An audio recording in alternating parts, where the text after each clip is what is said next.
নতুন বছরে শুধু খারাপ খবর আসছে তা নয়, অনেক নতুন কিছু নিয়ে আসছে এই বছর। আগের বছরই জানা গেছিল কেন পরস্পর ধারাবাহিক থেকে বিদায় নিয়েছেন এই জনপ্রিয় টেলি অভিনেত্রীরা। এবার নতুন বছরের প্রথমেই ইন্ডাস্ট্রির বান্ধবীর মাঝে সাথের অনুষ্ঠান সম্পন্ন করলেন বাংলা টেলিভিশনের জনপ্রিয় খলনায়িকা মানসী সেনগুপ্ত। নিম ফুলের মধু এবং কোন গোপনে মন ফেসেছে ধারাবাহিকে কাজ করবার সময় প্রথমবার সামনে আসে তার সন্তান সম্ভবা হবার খবরটা। নিজের স্বামীর সাথে এখনও সেইভাবে পরিচয় করাননি অভিনেত্রী, তবে মাঝে মাঝেই শেয়ার করেছেন তার কমপ্লিকেশনের নানা তথ্য।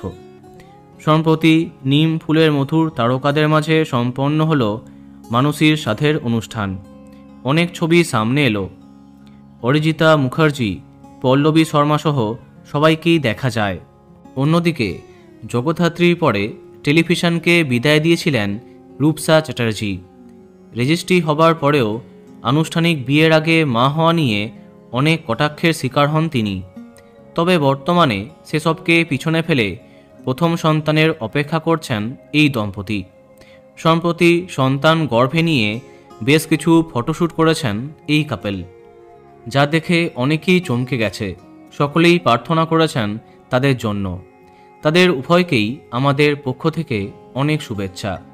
তো বন্ধুরা, তোমরাও শুভেচ্ছা জানিয়ে দাও, ভিডিওটি লাইক এবং শেয়ার করো।